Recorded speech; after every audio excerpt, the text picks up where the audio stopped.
You know, sometimes in this life, you can get beside yourself sometimes. And you can miss out on some things in your life by the way you may think, act, or conduct yourself. It all depends. Now, one day, there were three friends that were playing in like a field or something like that. And in this field, it had some trees that were, maybe over to the right hand side. It was a lot of trees and stuff over here on the right hand side of the field that they were playing at, or having a good time at. And there was also a pond. And on this pond was a bridge that went over this pond. Now, it was not a very big pond, but they still needed a bridge to go over this pond to get from one side to the other. So they are out there having a good old time, partying and, doing whatever, just three good friends, having a great time. And this bridge was very important for everybody. I mean, you had to cross this bridge in order to get to the other side. Now, let me repeat, y'all know how I be talking. Now, there was another way to get from one side of the bridge to the other. But it was hard to get back on the other side going this way. It was the water on the other side. In order to get from one side to the other, the water was a little bit much less deeper, if you understand what I'm saying and catching my drift. So the water was not that deep on that side of the bridge. And no one wanted to really go all the way down to the other side of that pond to cross over to the other side, because no telling what you may run into. Maybe a coyote, mountain lion, bear, whatever. Whatever type of animal that you may put in your brain.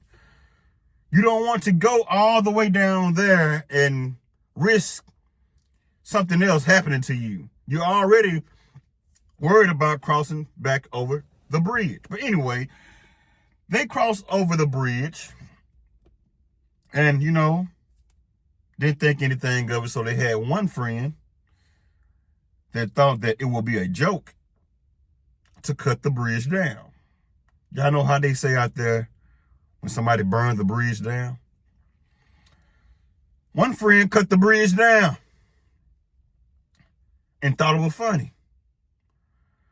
So what happened was, when all of the friends crossed over the bridge, one friend said, you know what, my stomach hurting. Y'all can go ahead and walk towards their way. I'll catch up with y'all, because they knew exactly where they were going. All three of them. He was like, man, go on up there, man. My stomach hurt. I don't want y'all to see me over here doing a number two or the number one. I don't want y'all to see nothing. So they started laughing and joking around. Ha, ha, ha. You got the BG. La, la, la, la, la. And, they kept on walking to the destination.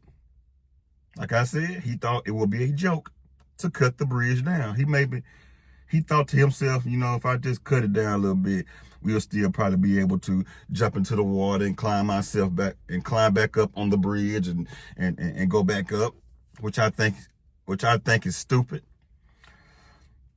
So he cut the bridge down. He got his little pocket knife out and cut the strings and all this other stuff, even though he had a hard time trying to cut the strings that connected the bridge together. So he cut it off, and boom, the bridge just snaps and make a real big old snapping noise. Sound like something was going off, like a shotgun or something like that.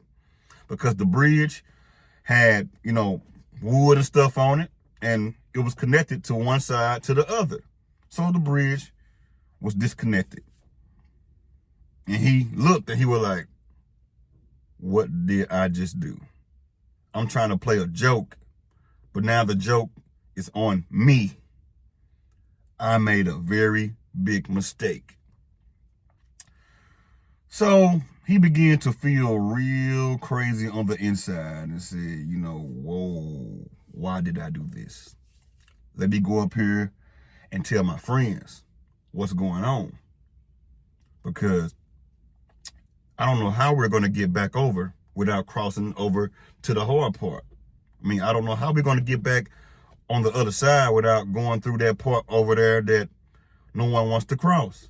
But I guess we have to cross it today. So he walked up the hill to find his friends, to tell them the terrible news. So he embraced himself. And once he made it to his friends, he already was walking up the hill trying to find his friends, and tired and exhausted and also weary in his mind because he knew exactly what he did, trying to play a joke on everybody. And he said, you know what, y'all? They said, what, man? We over here having a good time, man. We over here, eating and, got the campfire going and having a good old time, man. Come on over here and enjoy yourself, man, because, we only got maybe about 3 hours left before nighttime falls. And he began to think to himself, wow, nighttime fall? Let me go ahead and tell my friends what's going on. Let me go ahead and cut to the chase. Well, y'all, I do not want to be a bearer of bad news, if I said that right. I don't want to give you all some bad news. Which one do you all want? The good news or the bad news? They said the good news. The good news is we're still going to be okay. They're like, huh? We're going to be okay? They were like, well, tell us the bad news. He said, well, the bridge that we crossed from one side to the other on, I cut it down. They said, come on, man, you always joking, man. You cut the bridge down for what? He said, I was trying to play a joke on y'all. Play a joke? Man, what you doing? You smoking or you drinking? What's wrong with you? You know we need this bridge to cross from one side to the other. Why did you do that? I was trying to play a joke. Man, gather all the stuff up, man. We got to go because in a matter of time, daylight is going to be gone. Nighttime is going to be here, and we do not need to be going on the other side of this place, this location, trying to cross over while it's dark.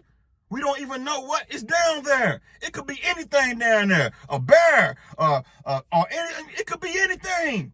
I don't want to run into that.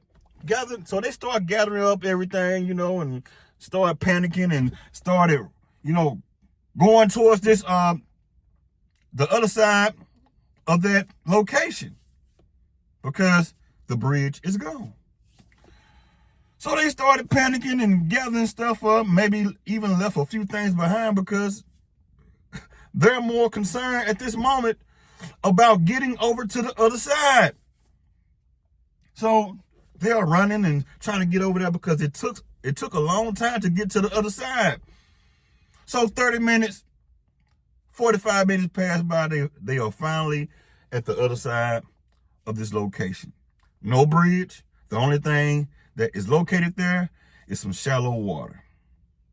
Now, the scary thing about that shallow water is you could drown.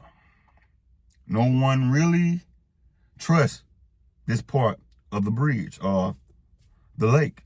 Nobody really trusts that. So one friend put his feet in the water and said, you know what?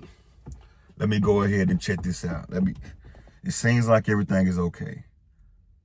And plus we got a few branches and stuff that is going across this part right here because somebody had to cross over this before. Maybe they were too lazy to walk down to the bridge and cross over that bridge. So one friend got into the water, started, walking across it, and his feet sunk. He was like, oh man. He grabbed the few branches and began to pull himself up. He got right back on track and he made it to the other side.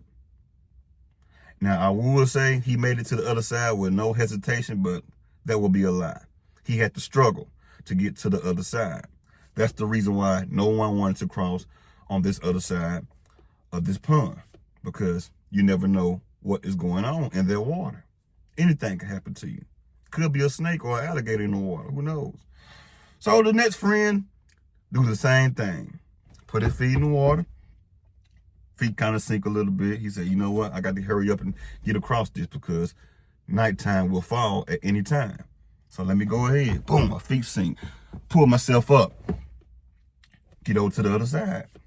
Just like the other friend did. Now, the guy that cut the bridge down, it was his time to go across that bridge.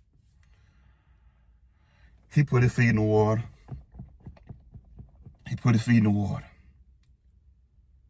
And he was like, for some reason, his feet did not sink at all. So he like, man, you know what? I can walk past this. Y'all joking. Now, this guy right here, you know, he's foolish. His mind don't really think that right. He's always playing games. He like, I'm finna be better than y'all. They like, man, don't be better than us. Do not be better than us. Do not try to just walk across this water, man. You see what happened to us? My feet sink. His feet sink in this water. Don't try it. He like, man, I got this, man. Y'all some pussies. So he began walking and his feet wasn't sinking. And he was like, yeah, y'all see what I'm talking about? It's not that bad as y'all thought it was. Next thing you know, once he got halfway through that water, now the water was up to maybe his chest. Now, instead of him going over to the hollow parts, which is, you know, seemed like it could be more solid with the branches and stuff over there, he was not even trying to really walk by that part because he thought he had it. Next thing you know, the water takes him under. Takes the man up under the water. And the friends are like, come on, man, why are you joking so much, man? Come on, get up. Get up, man. They start screaming his name out. Hey, stop playing. Because the man liked to play jokes a lot. Time went by, he never came up. Never came up. So at that moment, they said to themselves, man, this may not be a joke. This may not be a joke at all. They started screaming his name out again. At this moment, they panicked. They were scared. They were crying. What happened to my friend? Where is he? And they got real weary. And the next thing you know, his head popped up. Over there by the branches. Now, the water drifted him all the way over to the shallow, the part that he should have been at first. He got up, he grabbed the branch and said, spitting out water, almost drowned, and pulled himself up and rested a little bit and said, started spitting up and choking up blood, not blood, but choking up water and, you know, trying to embrace himself. And he was shaking his head and, you know, the backpack that he had on, it was gone and all that. He lost all his items. But he survived. He pulled himself up. Finally, once he gained back his strength, gets on dry land. The friends began pumping his chest and stuff like that, trying to make sure that everything is okay, make sure he doesn't have any type of water in his lungs and etc., because they do not want their friend to die. The whole moral of this story is, do not burn your bridges. Don't burn your bridges because you're going to need them. I guarantee you that. Now, here in this life today, we got a lot of people that will burn their bridges. May sit back and say, I don't need those people. I don't need that place. I don't need nothing. I am independent. I can do it all on my own. Forget them friends. Forget them family members. Forget them people. I'm self-made. I'm a self-made millionaire. No, you're not. You're not self-made at all. It took somebody to support you to get you to the point where you are right now. You never did it on your own. And even if you did not have people around you really helping you out to get you where you are, God still helped you. Or God may have sent something your way or somebody your way to help you. Walking around here with your head all up all day long, thinking that you are doing it all on your own. I don't need those bridges. I'm going to burn this one. I'm going to burn that one. I'm going to burn this one. I'm going to mistreat that person. I'm going to mistreat that person. I don't care. My heart is hardened like Pharaoh. But one thing about Pharaoh, God hardened Pharaoh's heart. Today, people's heart are hardened because of them. God is not hardening people's heart like that. People are just walking around here with a cold heart all day long. Bad attitude. Running people in and out of their life. One thing about life, when it comes down to mistreating people that is worth something in your life, think about it like this right here. You know how that stray dog will come around somewhere and, come eat some food that somebody may be leaving outside for them? You know that little dog that's walking around here, going back and forth, to and fro, trying to find something to eat. And it might be one person that will have some type of generosity to leave some food outside for this dog because they know that this stray dog or stray cat will come by and eat this food, this leftover food. If that person was to mistreat that dog. Now, the dog is friendly. The dog know exactly where to go, who these people are. The dog know that it's not in danger.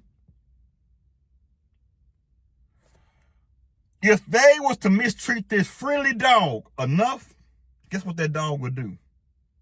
It would get tired. That dog would not even come around those people because the dog know that they are going to mistreat me. Even though I'm a mutt and I'm stupid sometimes. Matter of fact, I'm not that stupid. I'm not stupid enough to go somewhere where I'm mistreated. You can even run a great person off in your life. The most nice person, the nicest person in the world. The most nicest man or woman in the world. You can turn them bad by your attitude, by your actions, by the way you think, by the way that you do things. So next time when you sit back and say to yourself, I did this on my own. I don't need nobody. Yeah, you do. We are not put on this world to be alone. Even though sometimes, matter of fact, a lot of times, people are full of garbage, full of trash, but you got to pick your bitter with your sweet. No one is perfect, but you got to know who to deal with and who not to deal with. It's all on you. You fool me once, shame on you. You fool me twice, shame on me. You fool me 3 times, shame on me. You fool me 4 times, shame on me again. Because I knew better. Why would I keep on walking into a brick wall thinking that this brick wall is going to open up and let me walk straight through it? I know that this wall is here and I cannot walk through it like I'm the invisible man or woman. Wake up, turn around and find an entry that I can walk through this wall with. If so, if I can't, move on. So people, watch what you do. Don't burn your bridges. Don't cut your bridges because you may need them. Matter of fact, not may need them. You're going to need them. I guarantee you that because the bridge is there for a reason. The only way that I will cut a bridge down or burn a bridge down with something or somebody is if this bridge is no longer needed and I'm going through reconstruction for another bridge and I have another solid way to get back across that bridge. Across that lake or whatever that bridge may be going across. That's the only way that I would burn a bridge down. See, a lot of times in these cities, you may see these construction workers breaking down these old bridges. They'll break down an old bridge, but in the midst of them breaking down that old bridge, guess what? They have built a brand new bridge, so traffic can steady flow and steady go across, because they still know that there's a reason for traffic coming down through this way. If they was to just break the bridge down and leave it like that, traffic will back up. People will not get to their location like they need to. If they are able to get to another location, they will have to go take a detour. You know how it be out there when you are driving in traffic and people are working during construction, and the construction workers may have a sign up that says, take a detour. A little orange sign that says detour on South Street, if it say the street. So watch the bridges that you burn. Watch how you treat people. Because those people that you are treating bad may be angels. And don't be like that friend that likes to play jokes, thinking that things are funny, not taking life serious, not understanding the reason of the bridge, thinking that, hey, since there's another way to get across this bridge, which is hard to get across this part of the bridge, I can still cross over. Don't be foolish like that. Y'all leave a comment and let me know exactly what you all think about this topic. You never know when it's time to cross back over that bridge. Stop playing with life. Stop playing with yourself. No pun intended. Stop playing. Get out there and be serious in life, because this life today, it's no time to be playing. There's no time to be playing games. Stop playing. Take life serious, even though life sometimes can throw you a curveball that is hard to hit. But guess what? You can hit that ball. Even though a curveball has been thrown your way, you can still hit that ball and get a home run going. Y'all leave a comment. Have a good one.